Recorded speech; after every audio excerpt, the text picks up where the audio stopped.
दोस्तों, स्वागत है आपका हमारे चैनल आर.के. वर्मा में। दोस्तों, गंगाराम पटेल और बुलाकी ने सोते से जगने के बाद अपना नित्य कर्म किया। तब बुलाकी कहने लगा कि अब तो अपना गांव भी यहाँ से करीब ही है। भगवान की कृपा से हमारी यात्रा भी सकुशल पूर्ण हो गई है। बुलाकी की बात सुनकर गंगाराम बोले, हे बुलाकी, यहाँ से हम नारायणी धाम होकर घर चलेंगे। गंगाराम की बात सुनकर बुलाकी पूछने लगा कि यह नारायणी धाम कहाँ है और वहाँ कौन सी देवी है और वह क्यों प्रसिद्ध है। पटेल जी बोले कि नारायणी धाम में कोई देवी नहीं है, यह एक सती का स्थान है और भानगढ़ के पास है। कहते हैं कि एक पति पत्नी जो उस स्थान से होकर गर्मी के दिनों में जा रहे थे तो वह वही एक पेड़ के नीचे आराम करने लगे। पति को नींद आ गई, स्त्री पास बैठी थी। उस समय एक काले नाग ने आदमी को डस लिया। स्त्री बहुत दुखी हुई और उसने सोचा कि मेरे पति का प्राणांत हो चुका है, अब मेरा संसार में जीवित रहना व्यर्थ है।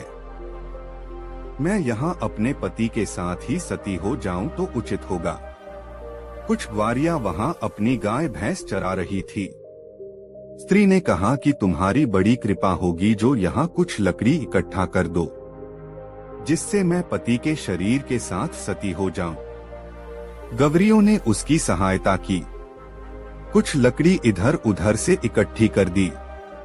अपने मृतक पति के शरीर को लेकर साध्वी स्त्री चिता में बैठ गई। उस चिता में अपने आप आग लगी तो ग्वारियों को बड़ा आश्चर्य हुआ। तब उन्होंने उसे देवी का रूप समझा। गवारियां हाथ जोड़कर कहने लगी, आप साक्षात देवी हो, यहाँ हमारे पशु बिना पानी पिए बिना रहते हैं। आप कोई ऐसा आशीर्वाद दें जिससे पानी का संकट दूर हो जाए।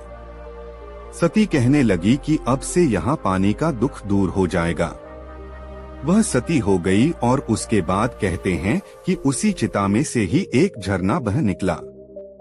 आज वहाँ सब पशु तथा स्त्री पुरुष आराम से पानी पीते हैं। उस स्थान पर एक मंदिर बन गया और झरने के स्थान पर एक तालाब है, जहाँ सैकड़ों यात्री नित्य आते जाते हैं। वह दोनों अजमेर से नारायणी धाम को पहुँच गए। वहां पहुंचकर सुंदर रमणीक स्थान देखकर उन्हें बड़ा आनंद हुआ। उन्होंने झरने में स्नान किया, महास्ती के दर्शन किए और पुजारी से भोग लगवाकर प्रसाद पाया। जलपान करने के बाद एक वृक्ष की छांव में आसन लगाकर वह विश्राम करने लगे। थोड़ी देर बाद बुलाकी को प्यास लगी तो वह पानी लेने आया। वहां पर उसने पानी पिया और लोटा में पानी भरकर पटेल जी के पास वापस जाना ही चाहता था कि उसी समय एक स्त्री और अंधा पुरुष वहां आए। अंधा जब उस झरने में नहाया तो उसे आंखों से दिखने लगा। वह स्त्री पुरुष आनंदित हो उठे। नहा धोकर मंदिर से सती का भोग लगाकर खुश होते हुए अपने घर को चले गए। यह सब देख और मन में विचार करता हुआ वह पटेल जी के पास आया और उन्हें जल का लोटा दिया और झरने पर देखी वह बात बताई और बोला, अब आप कृपा कर बताएं कि वह दोनों स्त्री पुरुष कौन थे। पुरुष कैसे अंधा हुआ था, यहाँ आकर उसे क्यों दिखने लगा। तब गंगाराम कहने लगे, एक गांव में एक ब्राह्मण रहता था जिसका नाम सुदर्शन था। शीला नाम की उसकी पत्नी थी जो बड़ी पतिव्रता थी, लेकिन उनके कोई संतान नहीं थी। एक बार वह दोनों पति पत्नी तीर्थ यात्रा करते हुए जयपुर में आए और गलताजी पर ठहरे। स्थान बहुत रमणीक है, बहुत से महात्मा और संत वहां ठहरे रहते हैं। एक वयोवृद्ध महात्मा अपना आसन एक ओर लगाए हुए बैठा था। शीला और सुदर्शन उसके पास गए और उस महात्मा के चरण छूकर बैठ गए। सुदर्शन कहने लगा कि ईश्वर ने मुझे धन का तो सुख दिया है, खाने पीने की कोई कमी नहीं है, साधु सेवा तथा तीर्थ यात्रा भी कर लेता हूँ, परंतु इतना होने पर भी हम लोगों को एक बड़ा दुख है कि हमारे कोई संतान नहीं है। सुदर्शन की बात सुनकर वयोवृद्ध महात्मा कहने लगे कि मैं तो साधारण साधु हूँ।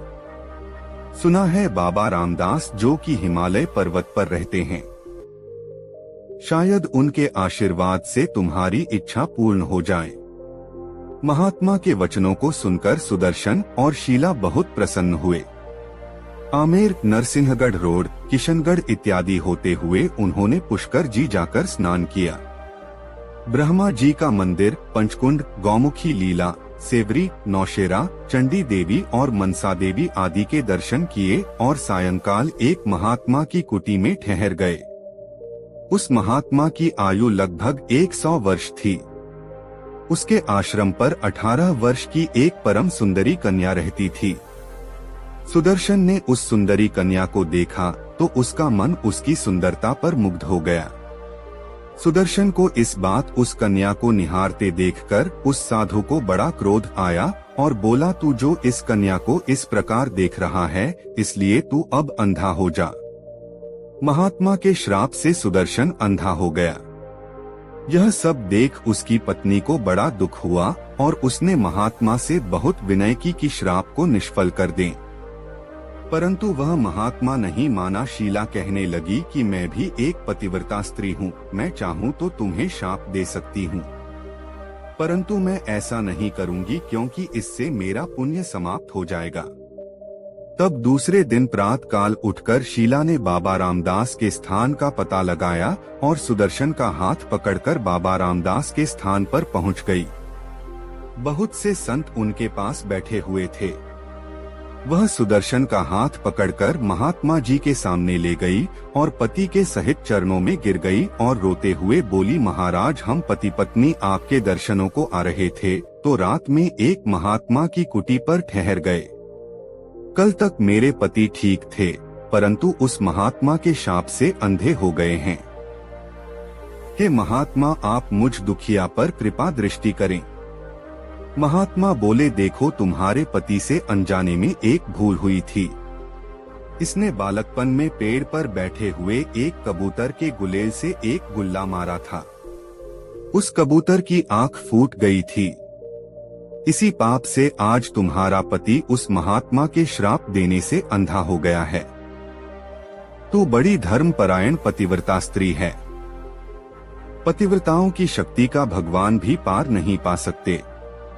तू अपने पतिव्रता धर्म की शक्ति से उस महात्मा का मनमाना अपकार कर सकते थे, परंतु तूने कुछ भी नहीं किया। महात्मा कहने लगे, बेटी, जो करता है भगवान अच्छा ही करता है। मनुष्य तो एक निमित्त मात्र है, उसका तो बहाना हो जाया करता है। अच्छे कर्मों का फल अच्छा ही होता है। तेरे पति को उस महात्मा ने शाप दिया है, मैं उसके साथ का निष्फल नहीं बना सकता। हाँ, मैं तुझे एक ऐसा उपाय बताता हूँ जिससे इसको दृष्टि पुनः प्राप्त हो सकती है। तेरे भाग्य के विषय में भी मैंने पता लगा लिया है। अब तू नारायणी धाम से अपने घर को वापस जाएगी तो 2 वर्षों में तेरे एक पुत्र रत्न उत्पन्न होगा और उसके बाद में एक एक करके पुत्री तथा एक पुत्र और होंगे। हे बेटी, तुम अपनी पतिव्रता धर्म को इसी प्रकार निभाना जिस प्रकार अब तक निभाया है। बाबा रामदास के इन वचनों को सुनकर सुदर्शन तथा शीला बहुत प्रसन्न हुए और आशीर्वाद लेकर चल दिए। हे बुलाखी भाई, तुम उसी सुदर्शन को आज देखकर आए हो जो अंधे से सूझता हुआ है। अब तुम्हारी सब शंका दूर हो गई होगी। रात भी अधिक हो गई है, इसलिए सो जाओ। सवेरे उठकर घर चलना है। सुबह शौचादि से निवृत्त होकर दोनों ने अपने घर जयपुर की ओर प्रस्थान किया। रेलगाड़ी छुप छुप करती भागी जा रही थी। पटेल जी के सामने बैठा बुलाखी खुशी से झूम रहा था। पटेल जी ने पूछा, बुलाखी, तुम्हें यात्रा पसंद आई? बुलाखी बोला, हाँ महाराज, आपके साथ मैंने जितनी भी यात्राएं की है उनमें मुझे सबसे अच्छी लगी है। जो कथाएं आपने सुनाई हैं मनोरंजक ही नहीं थी बल्कि उनमें शिक्षा तथा ज्ञान की बातें भी भरी थी। दोस्तों, एक दिन की बात है। बुलाकी राम और गंगाराम पटेल सारे दिन चलने के बाद वे एक प्राचीन ऐतिहासिक नगर के समीप पहुँचे। सबसे पहले उन्होंने रात्रि को विश्राम करने के लिए एक अच्छी सी जगह तलाश की और फिर वहीं डेरा डाल दिया। बुलाकी गंगाराम पटेल से पैसे लेकर अपने और घोड़ों के लिए भोजन सामग्री लेने बाजार चला गया। जब वह कई दुकानों से अपनी जरूरत का सामान खरीद चुका तो लौटते समय उसने सतर्कतापूर्वक दाएं बाएं देखना शुरू कर दिया। उसे यह लालसा थी कि यदि यहाँ वह कोई अजूबा दृश्य या कि विचित्र बात देख ले तो पटेल के पास पहुंचकर उसका उत्तर उनसे मांगे, और संयोगवश उसे एक ऐसा दृश्य दिखाई भी पड़ गया। उसने देखा कि एक जर्जर से मकान के बाहर एक पुरुष फटे कपड़े पहने बहुत ही दीनहीन अवस्था में खड़ा है। उसके पास ही एक स्त्री और 5 साल का एक लड़का खड़ा है।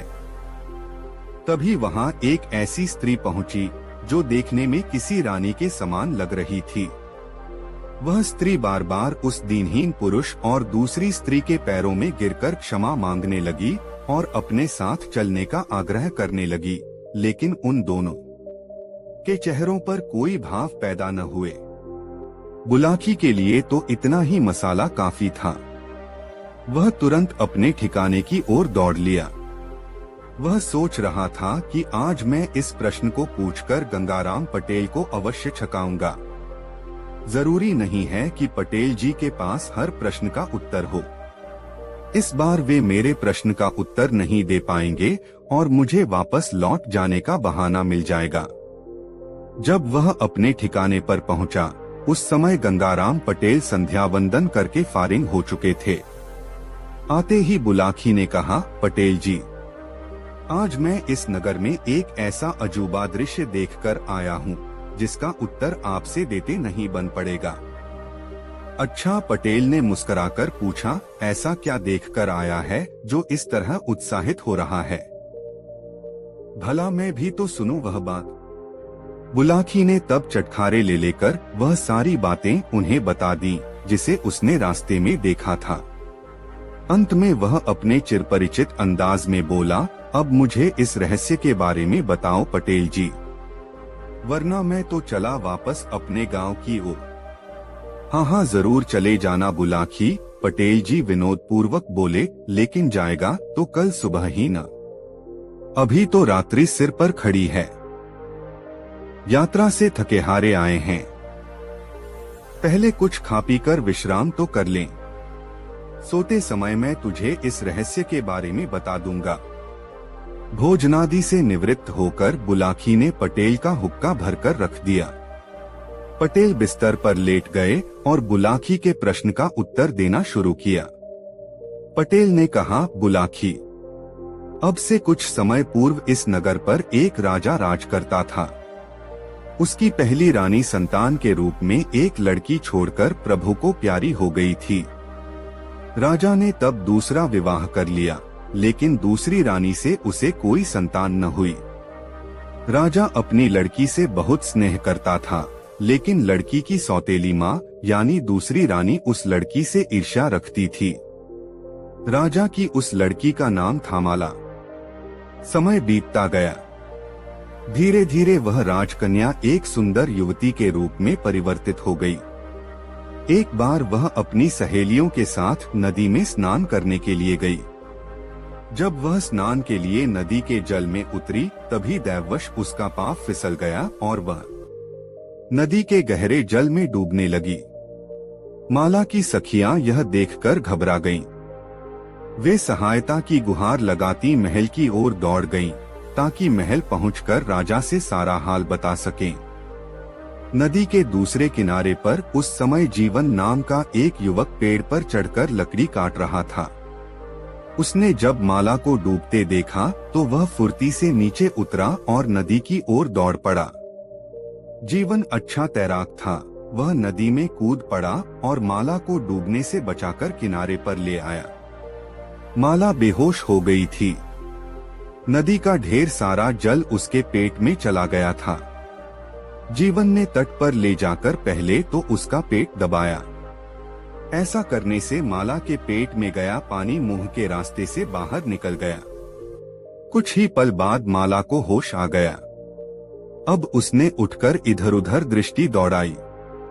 उसकी सारी सखियां वहां से गायब थीं। यह देखकर वह घबरा सी गई। माला की ऐसी स्थिति देखकर युवक जीवन ने उसे तसल्ली दी और कहा, घबराइए नहीं, अब आप बिल्कुल सुरक्षित हैं। कोई भय की बात नहीं है। आपकी सखियों ने आपको डूबते देखा तो वे भयभीत हो गई थीं, इसीलिए सहायता के लिए नगर की ओर दौड़ गईं। अब शायद वे सहायता के लिए कुछ आदमी लेकर लौटने ही वाली हैं। माला ने कृतज्ञता भरी नजरों से युवक जीवन की ओर देखा।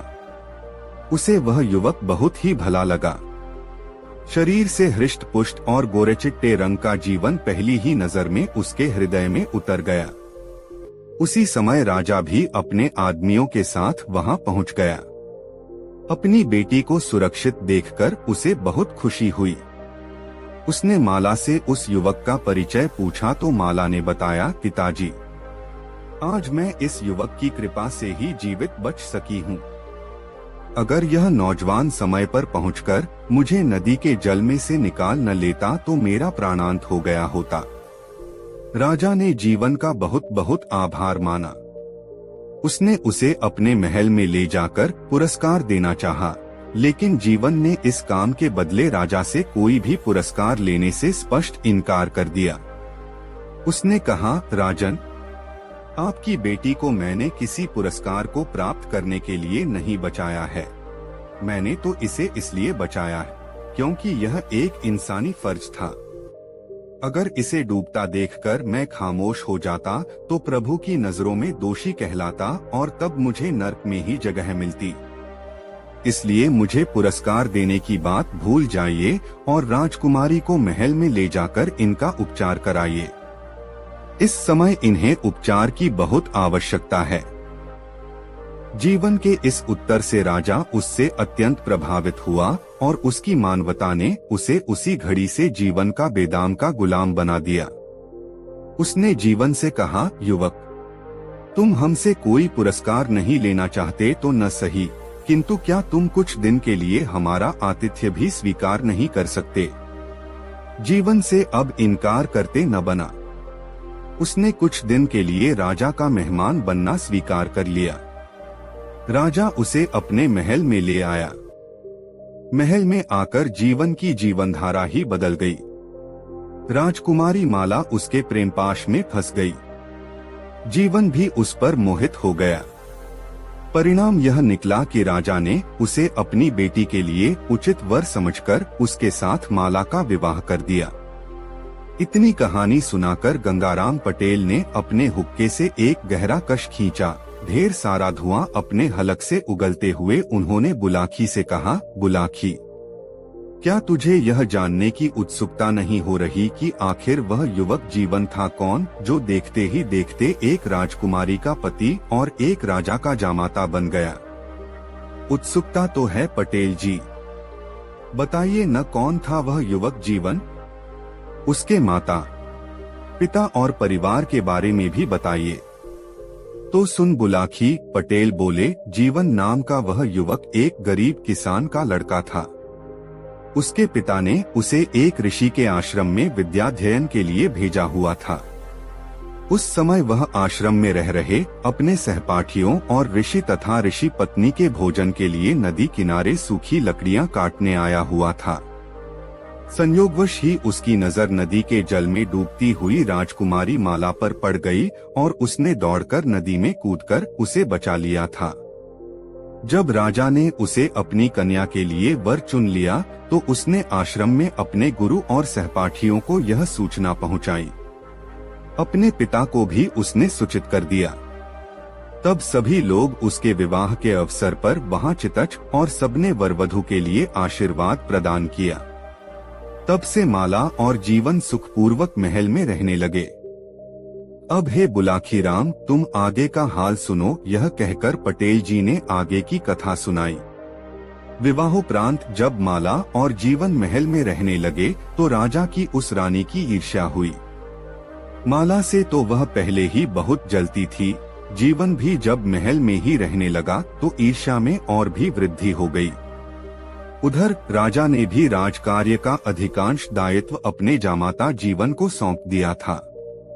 एक दिन तो उन्होंने भरे दरबार में यह भी ऐलान कर दिया कि मेरे बाद इस राज्य का उत्तराधिकारी मेरा जामाता जीवन ही होगा। यह बात सुनकर रानी की ईर्ष्या की आग और भी भड़क उठी और वह जीवन और माला को महल से बाहर निकालने की तरकीबें सोचने लगी। एक दिन उसने एक योजना बना ली और रानी कैकेयी की तरह अपने राजसी वस्त्र उतारकर मैले कुचैले वस्त्र पहनकर कोप भवन में जा लेटी। शाम को दरबार से लौटकर राजा ने उसके रूठने का कारण पूछा तो उसने जीवन पर आरोप लगाते हुए कहा कि वह उसका पातिव्रत्य धर्म नष्ट करना चाहता था। रानी की यह बात सुनकर राजा ने क्रोध में भरकर बिना कोई छानबीन किए जीवन को राज्य से बाहर निकल जाने का आदेश दे डाला। जब जीवन जाने लगा तो माला भी महल का अपना सारा सुख त्याग कर उसके साथ चलने को तैयार हो गई। राजा ने अपनी बेटी को बहुत समझाया कि वह उसके साथ न जाए, किंतु वह एक पतिव्रता स्त्री थी, अपने पति से विमुख कैसे रह सकती थी।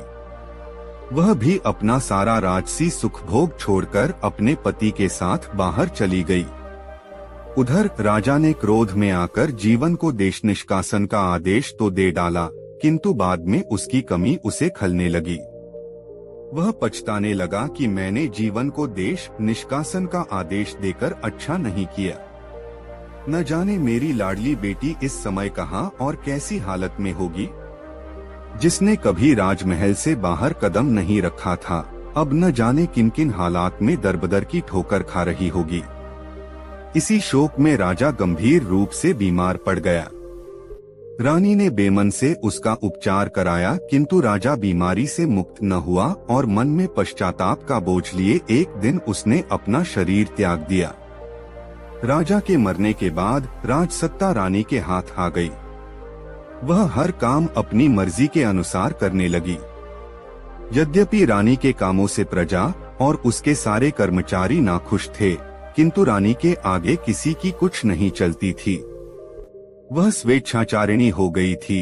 इतना कहकर गंगाराम पटेल ने कुछ देर के लिए विराम लिया, हुक्का गुड़गुड़ाया और उसका एक गहरा कश लेकर आगे कहने लगे, अब हे बुलाखीराम, आगे का हाल सुनो। अपना नगर छोड़कर जीवन और माला एक दूसरे नगर में पहुंच गए। वहां पर उन्होंने एक मकान किराए पर ले लिया और दूसरों की मेहनत मजदूरी करके अपना पेट पालन करने लगे। धीरे धीरे उन्हें उस नगर में रहते हुए 7 वर्ष बीत गए। इस दौरान माला की कोख से एक पुत्र ने जन्म लिया, जिसका नाम उन्होंने चंद्रकिशोर रखा। एक दिन की बात है, माला अपने पति के साथ नगर से बाहर एक मंदिर में देव पूजा के लिए गई। रास्ते में एक गुंडे की निगाह उस पर पड़ गई। वह गुंडा माला के रूप को देखकर उस पर मोहित हो गया। वह सोचने लगा कि कोई ऐसी तरकीब सोचनी चाहिए जिससे यह रूपसी मेरी अंशायनी बन जाए। किंतु यह कार्य तब तक उसके लिए कठिन था जब तक कि माला का पति जीवन उसके साथ था। अतः सबसे पहले उसने जीवन को ही अपने रास्ते से हटाने का फैसला किया। हे बुलाखीराम, तब वह गुंडा एक अपाहिज का वेश बनाकर जीवन के पास पहुंचा और उससे कहा, भैया, मैं एक अपाहिज आदमी हूँ, ईश्वर के लिए मेरी कुछ मदद कर दो। मैं आपका बहुत एहसानमंद रहूंगा। कैसी मदद चाहते हो भाई? जीवन ने उससे सहानुभूतिवश पूछ लिया। यदि तुम हमसे कुछ पैसे मिलने की उम्मीद कर रहे हो तो वह बेकार है, क्योंकि हम तो स्वयं ही निर्धन आदमी हैं। हाँ, किसी शारीरिक श्रम की आवश्यकता हो तो वह मैं कर सकता हूँ। मुझे आपका कोई पैसा पाई नहीं चाहिए भैया, गुंडा दीनता भरे स्वर में बोला। बात दरअसल यह है कि मुझे नदी के पार जाना है, लेकिन मैं उसे पार करने में असमर्थ हूँ। यहाँ दूर दूर तक कोई मल्लाह भी दिखाई नहीं दे रहा जो मुझे अपनी नाव में बिठाकर नदी पार करा सके। इसलिए मैं आपसे मदद की गुहार कर रहा हूँ। मैं चाहता हूँ आप मुझे किसी तरह नदी पार करा दें।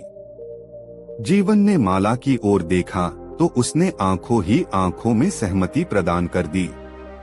तब जीवन ने उस गुंडे के छल को न समझते हुए उसे अपनी पीठ पर बैठा लिया और तैरकर उसे नदी के पार ले जाने लगा। नदी के दूसरे तट पर उस गुंडे के 2 साथी पहले ही मौजूद थे। उस गुंडे के संकेत पर तट पर पहुंचते ही उन दोनों ने जीवन को काबू में कर लिया और उसे ले जाकर एक मकान की कोठरी में बंद कर दिया। अब माला को हथियाने के लिए उस गुंडे ने दूसरी चाल चली। उसने एक किशोर उम्र के लड़के को कुछ पैसे देकर कहा कि नदी के दूसरी तट पर एक सुंदर स्त्री खड़ी है, तुम उसे जाकर यह संदेश दे आओ कि तुम्हारे पति ने उस पार तुम्हें अपने पास बुलाया है, और जब वह स्त्री नदी में उतर जाए तब तुम वहां से रफू चक्कर हो जाना। काम आसान था। लड़के ने पैसे लिए और फौरन तट के दूसरी ओर चला गया। वहां जाकर उसने माला के सामने वही कुछ दोहरा दिया जो उससे कहने को कहा गया था। पति का संदेश मिलते ही आशंका से भरी माला तुरंत नदी के जल में उतर गई। नदी में गहरा जल नहीं था, अतः उसे पार करने में उसे कोई परेशानी नहीं आई। वह सुरक्षित रूप से दूसरे तट पर पहुंच गई।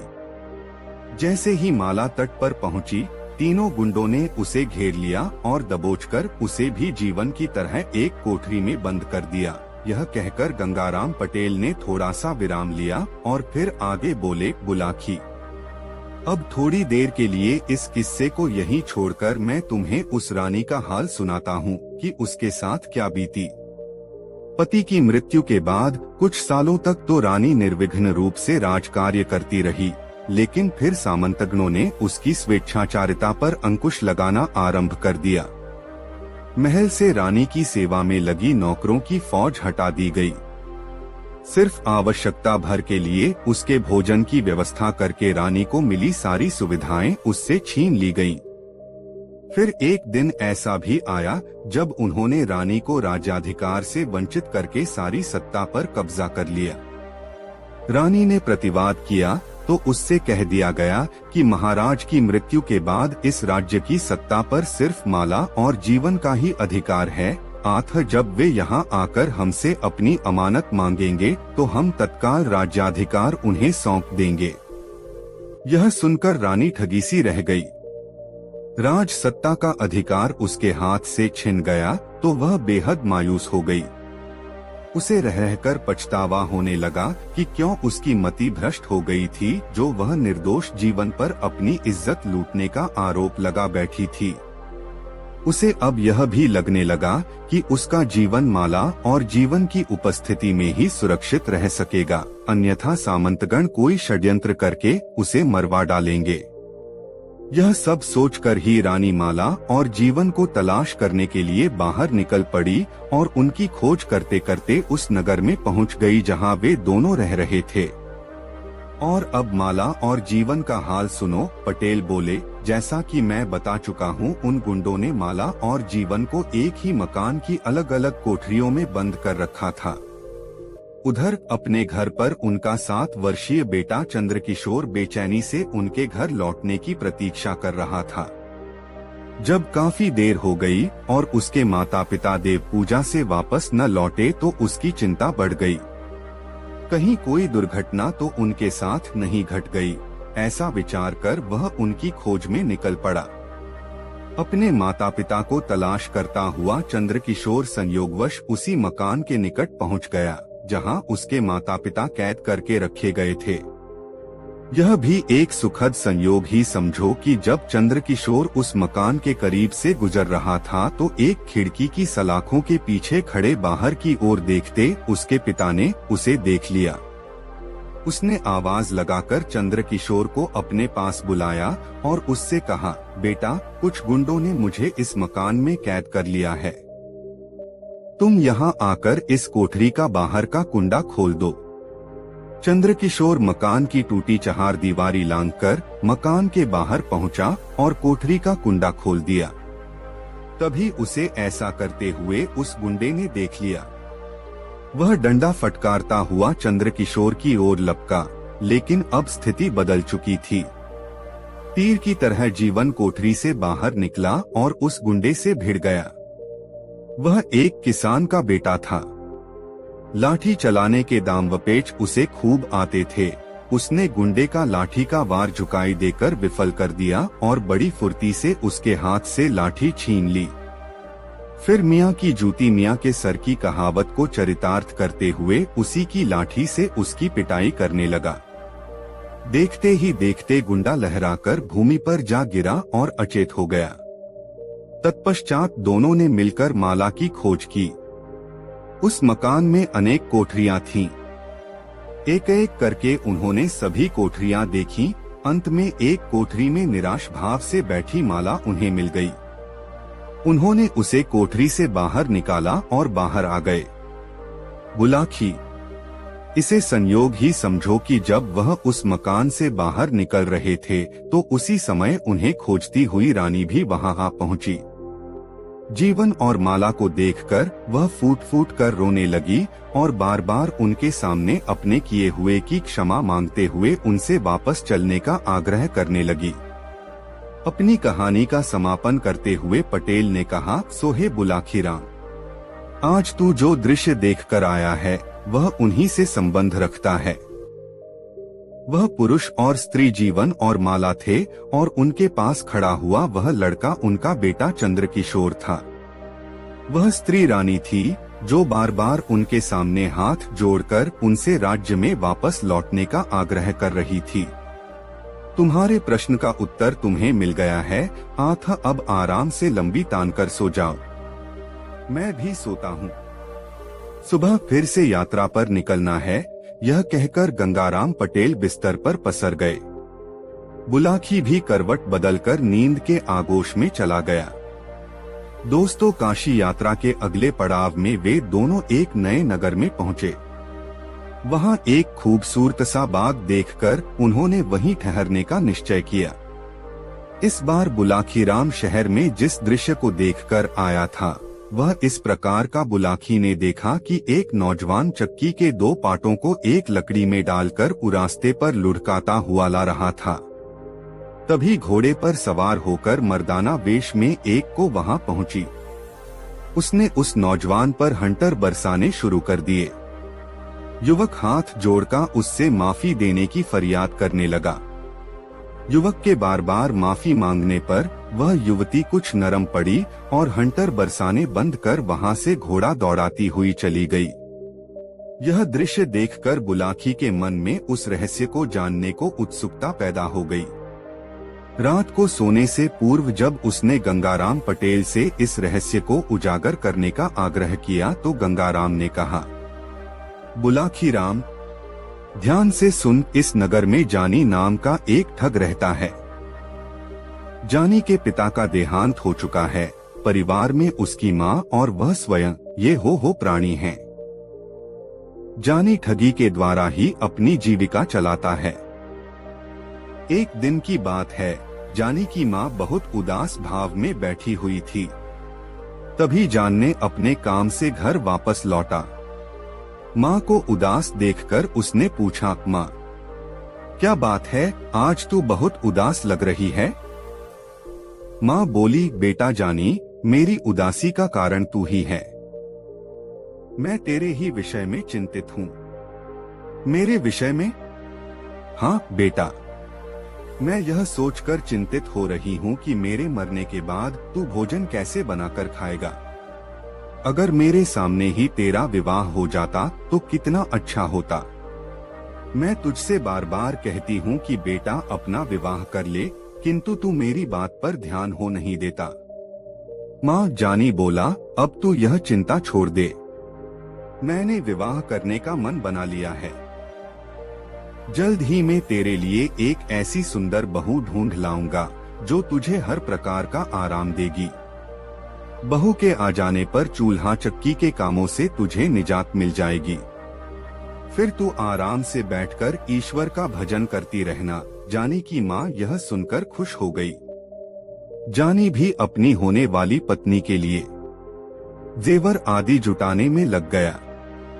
इसी प्रयास में वह एक दिन एक सर्राफ की दुकान पर पहुंचा। उसने बड़ी अच्छी पोशाक पहन रखी थी। आठ सर्राफ ने उसे कोई बहुत बड़ा ग्राहक समझा। उसने जानी से पूछा, बताइए जनाब, कौन सा जेवर खरीदेंगे? मुझे एक खूबसूरत सा हार दिखाइए, ऐसा हार जिसकी कीमत भी वाजिब हो और जो दिखने में भी अच्छा हो, जानी ने कहा। हाँ हाँ जरूर, मैं अभी आपको आपकी पसंद का हार दिखाता हूँ। यह कहकर सर्राफ ने उसके सामने कई तरह के हार पेश कर दिए। जानी ने उसमें से एक हार पसंद कर लिया। हार को परखते हुए उसने सर्राफ से पूछा, कितनी कीमत है इस हार की? 2000 रुपए, सर्राफ ने कहा। ठीक है, यह हार मेरा हुआ। जब तक मैं रुपए निकालूं, आप इसकी रसीद लिखकर मुझे दे दीजिए। दुकानदार जब रसीद बुक लेने अंदर चला गया, तभी योजनानुसार जानी की माँ ग्राहक बनकर वहां पहुंची और शोकेसों में सजे जेवरों को देखने लगी। इससे पूर्व की सर्राफ लौटता जानी ने बड़ी फुर्ती के साथ वह हार अपनी माँ की तरफ उछाल दिया, जिसने फौरन ही वह हार अपने ब्लाउज के गले में खोस लिया। जब तक सर्राफ रसीद लेकर लौटा, वह हार लेकर वहां से रफूचक्कर हो गई। जानी ने रसीद लेकर जेब में रख डोली और 2000 रुपए गिनकर सर्राफ को दे दिए, लेकिन उसने वहां से उठने का कोई प्रयास नहीं किया। उसकी निगाह शोकेसों में लटके दूसरे जेवरातों पर घूमती रही। उसे उत्सुक देखकर सर्राफ ने उससे पूछा, कोई और जेवर चाहिए जनाब? हाँ, मुझे उस जैसा ही कोई दूसरा हार दिखा दीजिए, जानी बोला। दुकानदार ने तत्परता से उसे दूसरा हार लाकर दे दिया। जानी ने हार जेब में डाला और बाहर जाने लगा। यह देखकर दुकानदार ने कहा, श्रीमान, इस हार की कीमत तो चुका दीजिए। कीमत तो मैं आपको पहले ही दे चुका हूँ। अब क्या एक चीज की कीमत दो बार लोगे? जानी दुकानदार पर बिगड़ उठा। दोनों में वाद विवाद होने लगा। नौबत हाथापाई तक पहुँच गई। दुकान के बाहर भीड़ इकट्ठी हो गई। सर्राफ कह रहा था कि हार का दाम चुकाओ और जानी कह रहा था कि मैंने कीमत चुका दी है। झगड़ा ज्यादा बढ़ा तो वहां पुलिस पहुंच गई। कोतवाल दोनों को पकड़कर पुलिस थाने में ले आया। कोतवाल ने सर्राफ से पूछा, सेठ जी, अब बताओ असल माजरा क्या है? सेठ बोला, हुजूर, इस आदमी ने मुझसे एक हार खरीदा था, उसकी कीमत देकर इसने मुझसे रसीद लिखवा ली। फिर इसने दूसरा हार खरीदा, परंतु उसकी कीमत नहीं चुकाई और यह हार लेकर चल दिया। जब मैंने इसे रोककर हार के दाम मांगे तो यह कहता है कि कीमत तो मैं दे चुका। सर्राफ की बात सुनकर कोतवाल ने जानी से पूछा, अब तुम बताओ भाई, क्या ये सेठ जी सच कह रहे हैं? नहीं हुजूर, ये सरासर झूठ बोल रहे हैं। मैंने इनसे एक ही हार खरीदा है जिसकी रसीद मेरे पास है। यह कहकर उसने वह हार और उसकी रसीद कोतवाल के सामने पेश कर दी। फिर बोला, हुजूर, मेरी तलाशी ले लीजिए।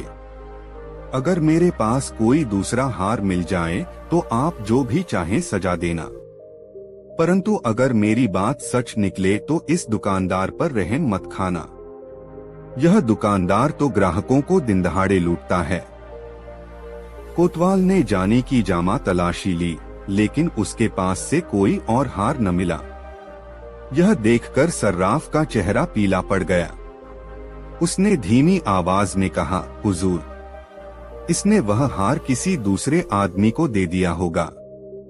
देखिए हुजूर, अब यह आदमी मुझ पर दूसरा इल्जाम लगा रहा है।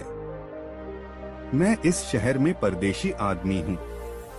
यहाँ मेरा न तो कोई रिश्तेदार है और न कोई जानने वाला। मैं तो यहाँ अपनी पत्नी के लिए कुछ जेवर खरीदने आया था। मुझे क्या पता था कि इस शहर में आकर मेरी ऐसी फजीहत होगी। यदि मैं यह बात जानता होता तो कभी इधर का रुख ही न करता। जानी ने एक अच्छा खासा लेक्चर दे डाला। जानी के इस लेक्चर का कोतवाल पर अच्छा प्रभाव पड़ा। उसने जानी को निर्दोष जानकर उसे जाने की अनुमति दे दी और दुकानदार को डांट फटकार कर वहां से भगा दिया। बेचारा दुकानदार लूट पिट कर वहां से चला आया। घर लौटकर जानी ने वह हार भी अपनी मां को सौंप दिया और अगले दिन किसी दूसरे व्यक्ति को ठगने की योजना बनाने लगा। बुलाखी राम। अगले दिन जानी फिर ठगी करने के लिए निकला। उसने एक हलवाई की दुकान से 2 सेर जलेबियां खरीदी और उन्हें लेकर नगर के बाहर एक रास्ते पर बैठ गया। वहां उसने उन जलेबियों में कांटे से छेद कर दिए और एक बबूल के पेड़ पर चढ़कर वह जलेबियां पेड़ के कांटों में टांग दी। कुछ जलेबियां अपने पास भी रख लीं। कुछ ही देर बाद उसे एक आदमी घोड़े पर बैठा आता दिखाई दिया। उसके घोड़े पर काफी सामान लदा हुआ था और वह घोड़ा भी बहुत अच्छी नस्ल का था। जानी ने उस व्यक्ति को ही अपने शिकार के रूप में चुन लिया। वह व्यक्ति करीब आया तो जानी ने उससे कहा, आओ मित्र, घोड़े से उतरकर नीचे आओ, देखो मेरे पास कैसी बढ़िया चीज है। वह व्यक्ति घोड़े से नीचे उतर आया। जानी ने कुछ जलेबियां उसकी ओर बढ़ाते हुए कहा, लो यह फल खाओ, इनका स्वाद बहुत ही उत्तम है। अजनबी व्यक्ति जब जलेबी लेने से झिझकने लगा तो जानी ने एक जलेबी अपने मुंह में डाल ली।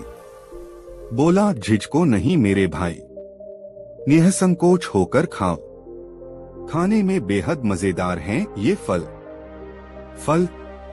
तुम इन्हें फल कह रहे हो, यह तो जलेबियां हैं। अजनबी बोला। तुम्हें धोखा हो रहा है मित्र। जानी बोला, यह फल ही हैं।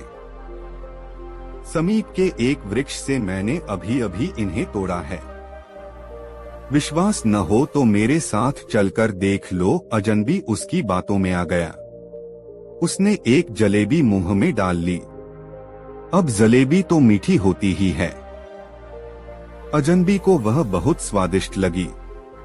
वह बोला, यह तो सचमुच बहुत मीठी है, पर मुझे यह विश्वास नहीं हो रहा कि सचमुच ही तुमने इन्हें किसी वृक्ष से तोड़ा है। ओफो मित्र, तुम तो बहुत शक्की जान पड़ते हो। आओ मेरे साथ, मैं तुम्हें वह पेड़ दिखाता हूँ, उस पर अभी भी इस जैसे बहुत से फल हैं। यह कहकर वह उस अजनबी को बबूल के पेड़ के पास ले गया और उस पर अपने द्वारा लटकाई हुई जलेबियों को दिखाते हुए बोला, लो देख लो अपनी आंखों से, वे लटके हैं फल। अजनबी लालच में आ गया। उसने घोड़े की रास जानी को पकड़ाई और यह कहकर कि तुम इस घोड़े को पकड़ो, कुछ फल मैं भी तोड़ लूं। बबूल के उस पेड़ पर चढ़ गया। बस फिर क्या था, जानी उछलकर घोड़े की पीठ पर जा बैठा। घोड़ा मोड़ा और 2-3 हंटर उसकी पीठ पर जमा दिए। घोड़ा तूफानी रफ्तार से भाग छूटा। अजनबी यह दृश्य देखकर बौखला उठा। वह तेजी से नीचे उतरा और पकड़ो दौड़ो की आवाजें लगाता उसके पीछे भागा, किंतु घोड़े और मनुष्य का क्या मुकाबला। जानी शीघ्र ही उसकी निगाहों से ओझल हो गया। लुटापिटा मुसाफिर आवाजें लगाता ही रह गया। बुलाखी। जानी जब घोड़े को सरपट दौड़ाता हुआ ले जा रहा था, तभी रास्ते में उसे एक बुढ़िया दिखाई दी जो अपनी जवान बेटी के साथ शहर की ओर जा रही थी। यह देखकर जानी का शैतानी दिमाग फिर सक्रिय हो उठा। उसने अपना घोड़ा उस बुढ़िया के पास ले जाकर रोका और उससे पूछा, बुढ़िया माई, कहीं दूर से आ रही हो क्या? हाँ बेटा, हम 5 कोस दूर से पैदल ही चलकर आ रही हैं। शहर में एक रिश्तेदार के यहाँ जाना है, बुढ़िया बोली। तब तो जरूर थक गई होगी। आओ मेरे पीछे घोड़े पर बैठ जाओ, मैं तुम्हें वहां तक छोड़ दूंगा, जानी ने कहा। नहीं बेटा, बुढ़िया बोली, मैं तो नहीं थकी, क्योंकि मुझे तो पैदल चलने का अभ्यास है। हाँ, यह मेरी बेटी जरूर थक गई है, कभी इतनी दूर पैदल नहीं चली है न, इसलिए। तुम मेरी जगह इसे कुछ देर के लिए अपने पीछे बिठा लो। जानी ने तब उसकी जवान बेटी को अपने पीछे घोड़े पर बिठा लिया। बुढ़िया ने कहा, बेटा तुम सचमुच एक रहमदिल आदमी हो, वरना आज के जमाने में कौन किसी की मदद करता है। अच्छा जरा अपना नाम तो बता दो। मेरा नाम है जमवाई राजा। ऐसा कहकर जानी ने घोड़े को एड़ लगा दी। घोड़ा तेजी से आगे की ओर भाग छूटा। यह देखकर बुढ़िया चिल्लाने लगी, ओ जमवाई राजा रुको, मेरी बेटी को कहां भगाए ले जा रहे हो? अरे कोई मेरी मदद करो। जमवाई राजा मेरी बेटी को भगाए ले जा रहा है। उसकी पुकार सुनकर लोग हंसने लगे। एक व्यक्ति कहने लगा, अरे बुढ़िया माई, तेरी बेटी को तेरा जमवाई ले जा रहा है तो इसमें बुरी बात क्या है? पत्नी तो अपने पति के ही साथ जाएगी न, फिर तू इतना क्यों चिल्ला रही है? बेचारी बुढ़िया हाथ मल कर रह गई। जानी ठग उसे भी चूना लगा गया। बहरहाल जानी उस युवती को लेकर अपने घर पहुंचा। लड़की चिल्लाने लगी तो जानी ने उसके मुंह पर कपड़ा बांध दिया। उसके हाथ पांव भी बांध दिए ताकि वह भाग न सके। फिर वह अपनी माँ से बोला, माँ तू मुझसे विवाह करने को कह रही थी न, देख यह बहू लाया हूँ तेरे लिए। यह सुनकर बुढ़िया खुश हो गई। उसने लड़की की बलैया ली और जानी से कहा, बेटा बहू तो अच्छी है परंतु तुमने हाथ पांव और मुंह क्यों बांध दिए हैं? अरे खोल दे इसके हाथ पांव को, यह तो मेरी बड़ी प्यारी बहू है, यह कोई गड़बड़ थोड़े ही करेगी। फिर उसने उस युवती के सिर पर हाथ फिराते हुए उससे पूछा, क्यों बहू, चीखेगी, चिल्लाएगी तो नहीं? युवती भी हालात को समझ गई थी। उसने गर्दन हिलाकर सहमति व्यक्त कर दी। उसने मन में सोचा कि मौका हाथ लगने दे बुढ़िया, तुझे और तेरे इस ठग बेटे को ऐसा पाठ पढ़ाऊंगी कि तू भी क्या याद रखेगी। उस रात जानी की माँ ने अपनी नई बहू के लिए बहुत स्वादिष्ट व्यंजन बनाए और अपने हाथों से उन्हें उस युवती को खिलाया। अगले दिन जानी की तथाकथित बहू ने जानी से कहा, ऐ जी सुनिए, अब तो मैंने भी फैसला कर लिया है कि आपकी पत्नी बनकर ही इस घर में रहूंगी, पर ऐसा करने से पहले मुझे अपनी गृहस्थी का सामान भी इकट्ठा करना होगा। आप ऐसा कीजिए, बाजार चले जाइए और एक चक्की खरीद लाइए। मैं अपने हाथों से आटा पीसकर उससे आपका भोजन तैयार किया करूंगी। इतनी कहानी सुनाकर गंगाराम पटेल ने कुछ क्षण के लिए विराम लिया। हुक्के के 2-3 घंट लिए और आगे बोले, बुलाखी, स्त्री की जात बहुत विचित्र होती है। स्त्रियां चरित्र के बारे में अनेक कहावतें कही और सुनी जाती हैं। कहते हैं कि जब इसका भेद ब्रह्मा ने भी नहीं पाया तो आदमी की क्या औकात। जानी उसकी बातों में आ गया और उसी समय चक्की लाने के लिए बाजार को चल पड़ा। जब उस युवती को यह विश्वास हो गया कि अब जानी काफी दूर चला गया है तो उसने उठकर अंदर का कुंडा बंद कर लिया। टहलती हुई वह जानी के माँ के करीब आई और किसी चीते की तरह तेजी से उस पर झपट पड़ी। उसने उसे काबू में किया और उसके हाथ पांव और मुंह पर कपड़ा बांधकर उसे एक कोने में पटक दिया। अब उसने पूरे घर को खंगालना शुरू किया। घर की सभी मूल्यवान चीजें जैसे जेवर, रुपए, पैसे आदि खोज कर एक बड़े से थैले में भर लिए।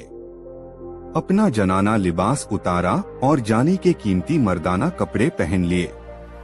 फिर उसने थैला उठाया और उसे घोड़े की पीठ पर रख लिया। वह घोड़े पर बैठी और उस पर सवार होकर बाहर चली गई। जानी की माँ उसे जाते हुए देखकर टुकुर टुकुर ताकती रह गई।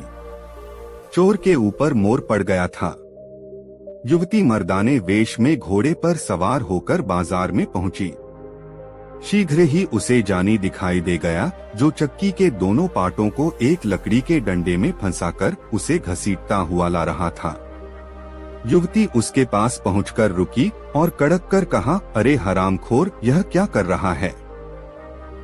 इस चक्की के पाटों को सड़क पर घसीटकर राजकीय सड़क को खराब कर रहा है।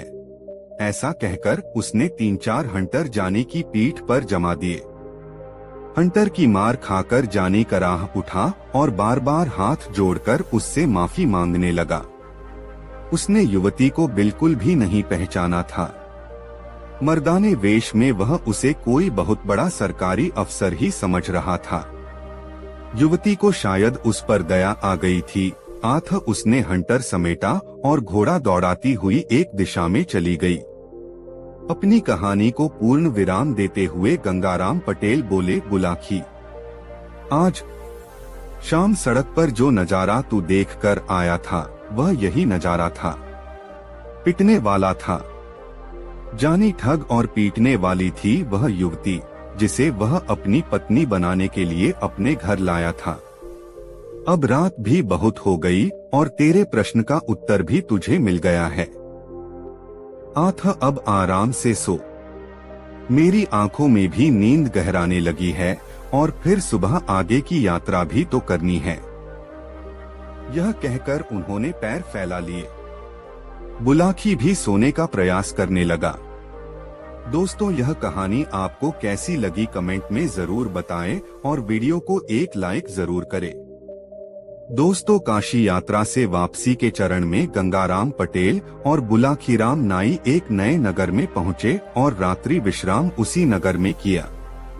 उस नगर में बुलाखीराम ने एक बाग के अंदर एक ऐसा तालाब देखा जिसके घाट सोने के थे। उसमें जो मछलियां तैर रही थीं, वह सब चांदी की थीं। सोने का घाट और चांदी की मछलियों को देखकर बुलाखीराम की उत्सुकता जाग उठी। रात को सोने से पूर्व उसने गंगाराम पटेल से रहस्य को बताने के विषय में कहा तो उन्होंने कहा, बुलाखीराम, इस भारत देश में श्रीपुर नाम का एक नगर है। उस नगर में राजनारायण नाम का युवक रहता था। वह क्षत्रिय जाति का था।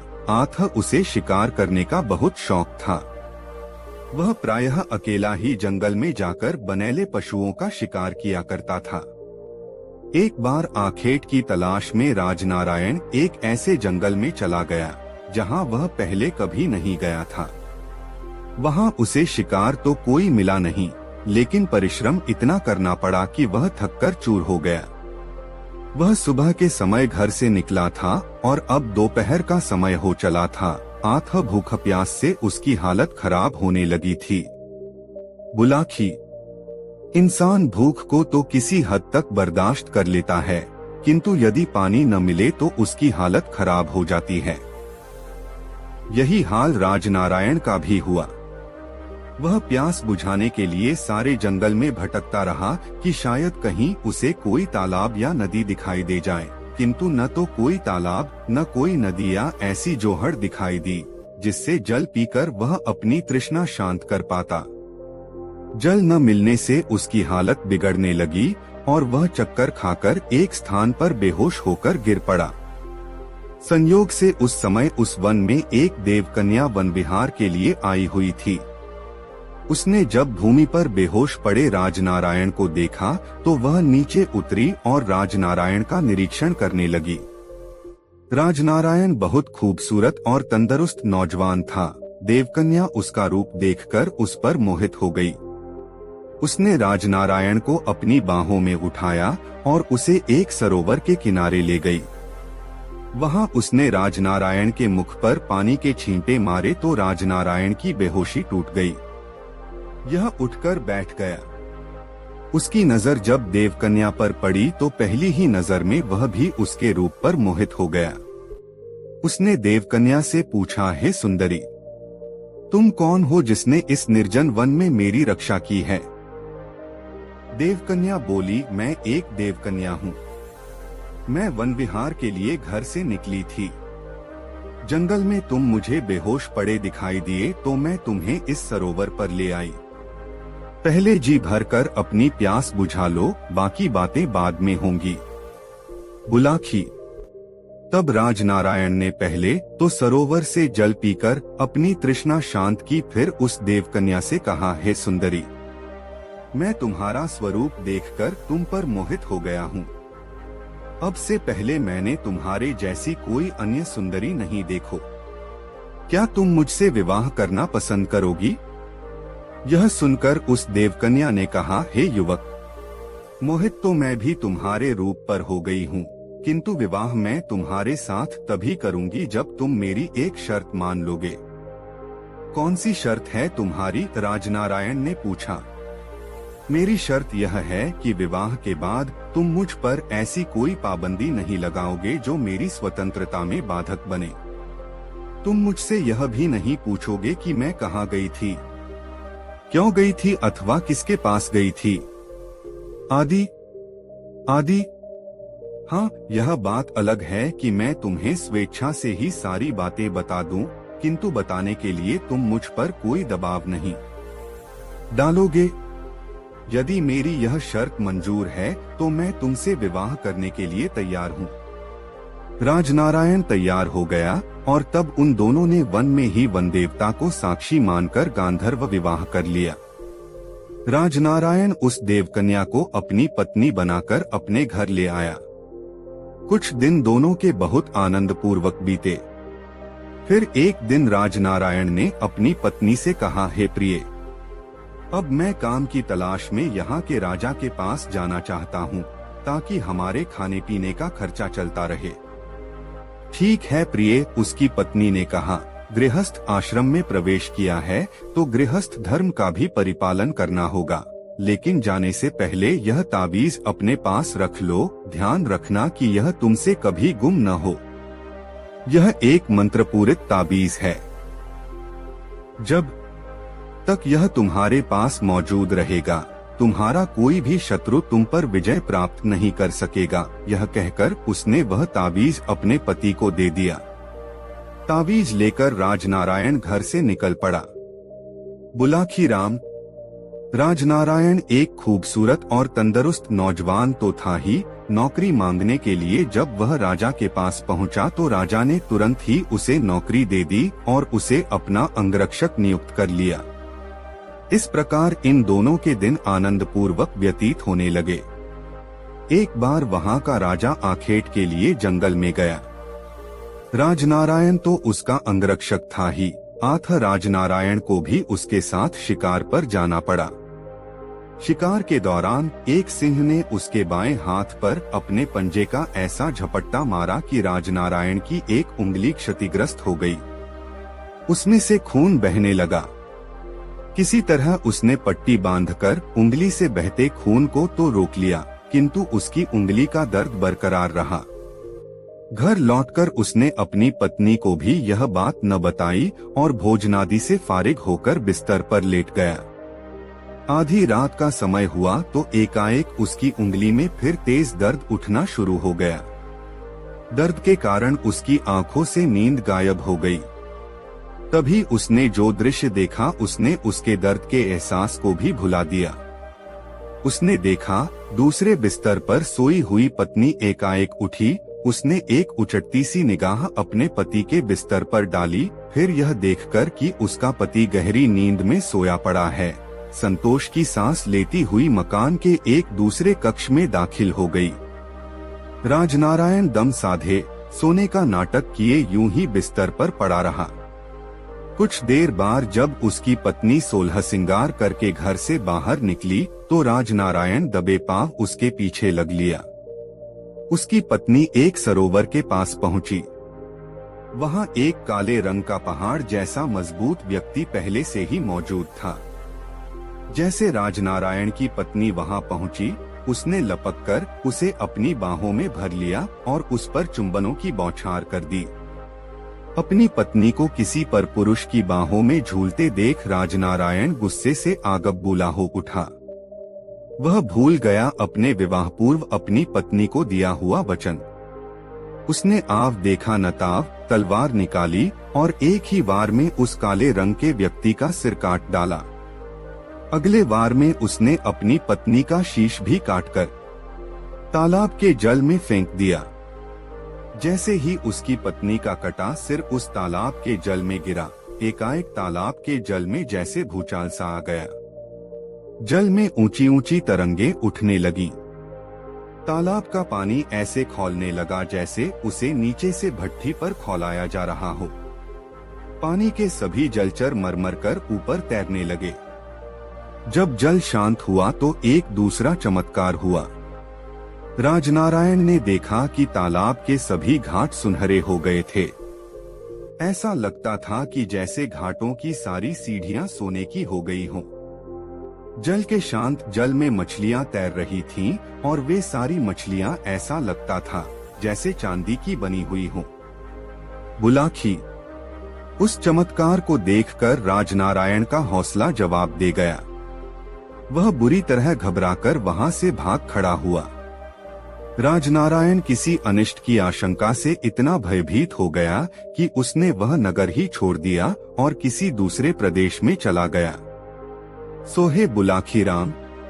उसी दिन से बाग में स्थित उस सरोवर के घाट सोने के और उसमें तैरती मछलियां चांदी के रंग की बन गई हैं। आज शाम तुम जिस सरोवर को देखकर आए थे वह वही सरोवर था। अब बताओ, तुम्हारी शंका का निवारण हो गया तो ठीक है, मैं सोने का उपक्रम करूं। पूछने को कुछ बाकी बचा ही नहीं था। आठ बुलाखी राम ने कहा, सो जाओ पटेल जी, मेरी शंका का निवारण हो गया है। तदोपरांत दोनों ही सो गए। दोस्तों, काशी यात्रा में गंगाराम पटेल और बुलाखी राम नाई ने दिन भर की यात्रा समाप्त कर एक नए नगर में प्रवेश किया। वहां उन्होंने ठहरने के लिए एक उचित स्थान की खोज की और वहीं रैन बसेरा करने का निश्चय कर लिया।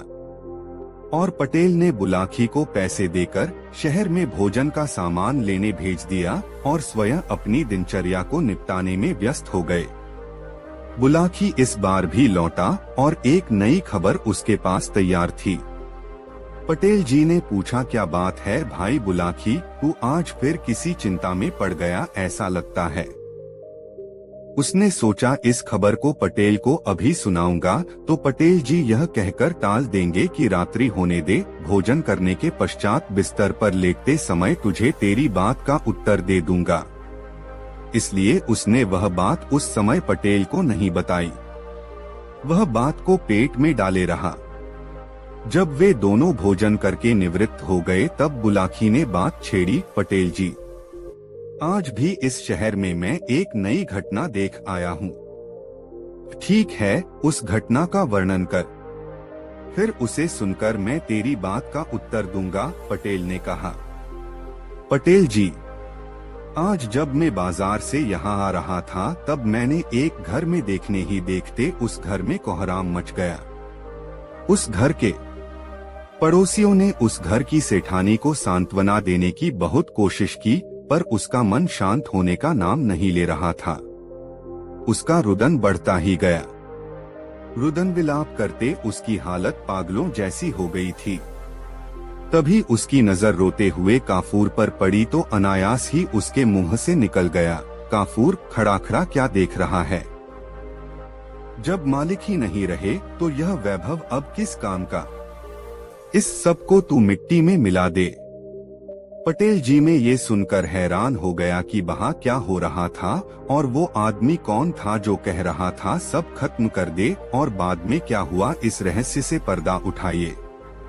बुलाखी की यह सारी बात सुन पटेल जी बोले, बुलाखी, यहाँ से कुछ दूर एक नगर है, वहाँ 100 साल पहले एक बहुत बड़ा व्यापारी था जिसके पास काफूर नाम का एक गुलाम था। व्यसरी था, उसे अपने सिद्धांतों पर चलना सबसे प्रिय था। उसकी देखा देखी काफूर ने भी अपना एक सिद्धांत बना लिया। उसका सिद्धांत था 6 महीने में एक छोटा सा झूठ और 12 महीने में एक बार कोई बड़ा झूठ बोलना। एक बार व्यापारी ने विदेश जाने की योजना बनाई, इसलिए उसने निश्चय किया कि सभी गुनाभा को बेच दिया जाए। यह काम उसने एक दलाल को सौंप दिया। उसके गुलामों में से काफूर नामक गुलाम को शहर के एक अमीर आदमी ने पसंद कर लिया। तब दलाल ने काफूर की तारीफ करते हुए कहा, सेठ जी, यह गुलाम बड़ा ही ईमानदार और निष्ठापूर्वक काम करने वाला है। यह तो बड़ी अच्छी बात है, अमीर ने कहा, क्या इसमें कोई बुराई भी है? बस छोटी सी एक ही बुराई है सेठ जी की यह सिद्धांतवादी है। सिद्धांतवादी होना तो कोई बुरी बात नहीं है। इसमें क्या बुराई है? सेठ और अधिक खुश हुआ। मैं खुद सिद्धांतवादी हूँ और मेरा यह सिद्धांत है कि मैं बिना जांचे परखे कभी गुलाम नहीं खरीदता, और जब गुलाम को खरीद लेता हूँ तो उसके सुख दुख का पूरा ख्याल रखता हूँ। अब तुम मुझे इस गुलाम का सिद्धांत बताओ, क्या सिद्धांत है इसका? जवाब दलाल के बजाय गुलाम ने स्वयं दिया। मालिक, मेरा सिद्धांत यह है कि मैं 6 महीने में एक बार एक छोटा सा झूठ बोलता हूँ और 12 महीने में एक बार बड़ा झूठ बोलता हूँ। बस यह सुनकर व्यापारी खिलखिलाकर हंस पड़ा और बोला, बस इतनी सी बात है, मुझे कोई ऐतराज नहीं है। झूठ कौन नहीं बोलता? हम लोगों को तो हर रोज ढेरों झूठ बोलना पड़ता है। झूठ के बिना तो व्यापार चल ही नहीं सकता। व्यापारी ने दलाल को गुलाम की कीमत अदा की और उसे अपने साथ ले गया। काफूर बहुत मेहनती गुलाम था, साथ ही वह व्यवहार कुशल भी बहुत था। वह अपने मालिक की हर आज्ञा का पालन करता था है। व्यापारी का कठिन से कठिन काम वह चुटकी बजाते कर दिखाता था। इतना ही नहीं, कई बार तो उसने उसे संकट से भी उबारा था। उसने अपने परिश्रम और ईमानदारी से अपने मालिक और मालकिन का दिल जीत लिया। वे दोनों काफूर के व्यवहार से बहुत प्रभावित थे। इस प्रभाव का ही यह परिणाम था कि कुछ दिनों बाद ही उन्होंने काफूर को अपना निजी गुलाम बना लिया। एक बार व्यापारी के घर पर कुछ मेहमान आए हुए थे। व्यापारी ने उनके सम्मान में एक दावत का आयोजन किया। यह आयोजन व्यापारी ने अपने रंगमहल में किया था और यह स्थान शहर से बाहर था। दावत शुरू होने वाली थी कि तभी व्यापारी को ख्याल आया कि वह अपना सोने का अतरदान तो घर पर ही भूल गया है। उसने काफूर को बुलाकर उससे तुरंत घर जाकर अतरदान लेकर आने के लिए कहा। मालिक का आदेश पाकर काफूर तुरंत घर के लिए रवाना हो गया। काफूर को इस व्यापारी के यहाँ गुलामी करते हुए आज 6 महीने पूरे हो रहे थे। रास्ते में उसे याद आया कि अपने सिद्धांत के अनुसार उसे आज ही कोई छोटा सा झूठ बोलना चाहिए। काफूर को इस तरह का छोटा मोटा झूठ बोलने के लिए कोई कहानी गढ़ने में अधिक समय नहीं लगता था। अतः उसने तुरंत एक कहानी गढ़ ली। उसने रास्ते से मिट्टी उठाकर अपने शरीर पर लगा ली, सिर के बाल बिखेर लिए। फिर वह रोता पीटता घर के आंगन में जा पहुंचा तथा बिना कुछ कहे आपा पीट पीट कर विलाप करने लगा। कितना नेक था मेरा मालिक! या अल्लाह, तूने मेरे मालिक को इतनी जल्दी क्यों उठा लिया? अच्छा होता कि मालिक के बदले तू मुझे उठा लेता। अब मेरा क्या होगा? इतना कहकर वह और जोर जोर से छाती पीटने लगा। काफूर के रोने की आवाज सुनकर व्यापारी की पत्नी घबरा गई। वह भागती हुई बाहर आई। उसे देखते ही काफूर ने रोते रोते कहा, मालकिन, गजब हो गया। मालिक रंग महल में मेहमानों के साथ बैठे हुए थे। एकाएक पीछे की दीवार उन पर गिर पड़ी। मालिक और सभी मेहमान उसके नीचे दब कर मर गए। हाय मालिक! यह सुनकर मालकिन दहाड़े मार मार कर रोने लगी। बात पता चलने पर उसकी दोनों बेटियां और पड़ोसी भी रुदन में शामिल हो गए। घर के दूसरे नौकर भी मालिक की मौत की खबर सुनकर रोने लगे। देखने ही देखते पूरे घर में कोहराम मच गया। पड़ोसियों ने सेठानी को सांत्वना देने की बहुत कोशिश की, पर उसने शांत होने का नाम नहीं लिया। उसका रुदन बढ़ता ही गया। रुदन विलाप करते उसकी हालत पागलों जैसी हो गई थी। तभी उसकी नजर रोते हुए काफूर पर पड़ी तो अनायास ही उसके मुंह से निकल गया, काफूर, खड़ा खड़ा क्या देख रहा है? जब मालिक ही नहीं रहे तो यह वैभव अब किस काम का? इस सब को तू मिट्टी में मिला दे। मालकिन के हुक्म की तामील करना गुलाम का फर्ज है। यही सोचकर काफूर ने तुरंत इथीदा उठाया और घर की एक एक चीज को तोड़फोड़ कर रख दिया। मकान के दरवाजे, खिड़कियों, मेज, कुर्सियां, पलंग, अलमारी, बर्तन सब कुछ चकनाचूर हो गए। तत्पश्चात मालकिन अपनी दोनों बेटियों, पड़ोसियों व नौकर चाकरों के साथ रोती पीटती रंग महल की ओर चल पड़ी। मालकिन और पड़ोसियों के रंग महल पहुंचने के पहले ही काफूर जल्दी जल्दी रंग महल जा पहुंचा। उस समय व्यापारी मेहमानों के साथ भोजन करने बैठा ही था कि काफूर उसके पास जाकर छाती पीटते हुए रोने लगा। व्यापारी उसको इस हरकत पर बुरी तरह घबरा गया और तत्काल उसने पूछा, काफूर क्या हुआ? तू इस तरह फूट फूट कर रो क्यों रहा है? काफूर ने सिसकते हुए जवाब दिया, मालिक क्या बताऊं, गजब हो गया। मालकिन दीवान खाने में झूले पर बैठी हुई पान चबा रही थीं। एकाएक दीवान खाने की दीवार उनके ऊपर गिर पड़ी। मालकिन दीवार के नीचे दबकर मर गईं। आपकी दोनों बेटियां वहीं अपने छोटे भाई के साथ खेल रही थीं। वे सब भी दीवार के नीचे दब गए। गजब हो गया मालिक। काफूर विलाप करने लगा, हाय अब मैं क्या करूं? खुदा, तूने मेरी दयालु मालकिन को इतनी जल्दी क्यों उठा लिया? व्यापारी परोसी हुई थाली छोड़कर उठ गया। वह शोक से विह्वल हो उठा और जो भी चीज सामने पड़ी सबको तोड़ने फोड़ने लगा। रंग महल की कोई भी वस्तु साबुत नहीं बची। मेहमानों ने किसी तरह व्यापारी को संभाला। वे सब रोते बिलखते घर की ओर चल पड़े। अभी वे लोग कुछ ही दूर गए थे कि उन्हें सामने से सेठानी और पास पड़ोस के लोग उधर से आते हुए दिखाई दिए। दोनों तरफ की भीड़ एक दूसरे के करीब आ गई। जब व्यापारी ने सेठानी को और सेठानी ने व्यापारी को देखा तो दोनों डर के मारे कांपने लगे।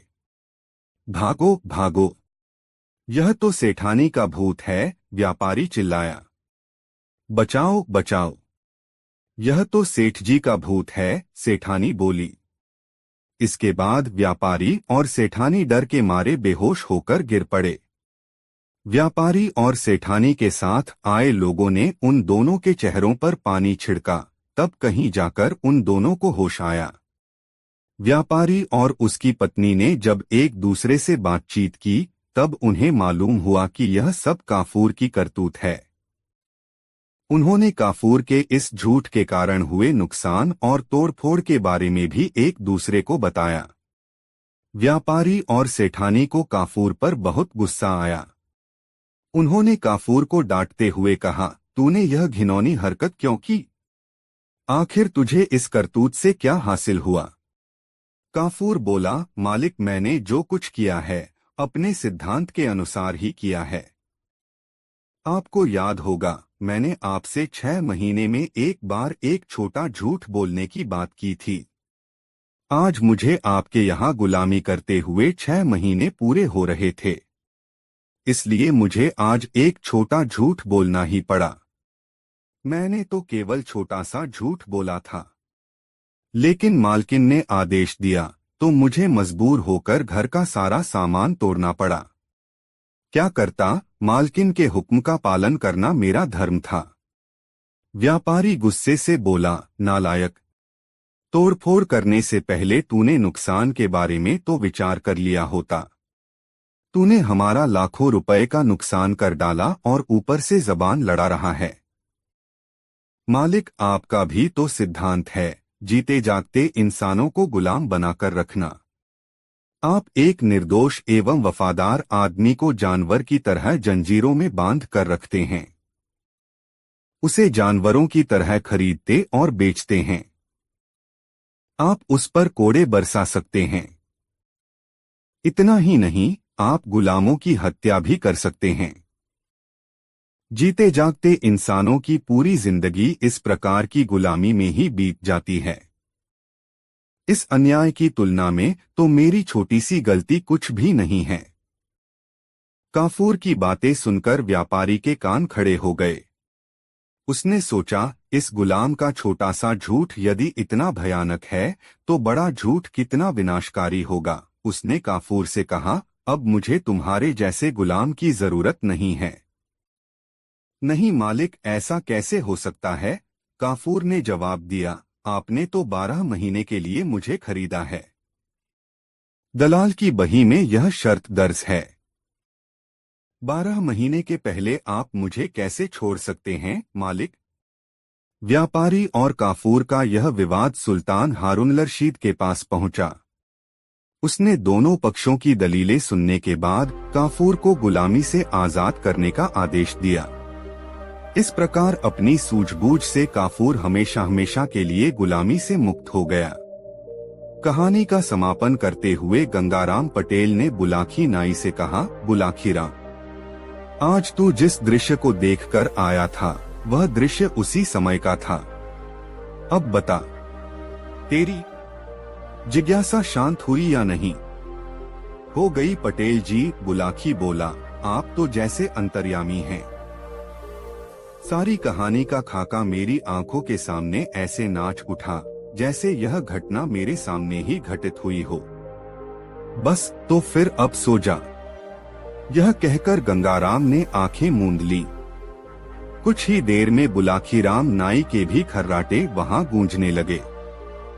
दोस्तों, यह कहानी आपको कैसी लगी कमेंट में जरूर बताएं। ऐसी और नई मजेदार कहानी सुनने के लिए हमारे चैनल आरके वर्मा को सब्सक्राइब जरूर कर लें और यह वीडियो अपने मित्रों को जरूर शेयर करें। वीडियो देखने के लिए आपका बहुत बहुत धन्यवाद। मिलते हैं किसी अगले वीडियो में, तब तक के लिए जय श्री राधे राधे, धन्यवाद।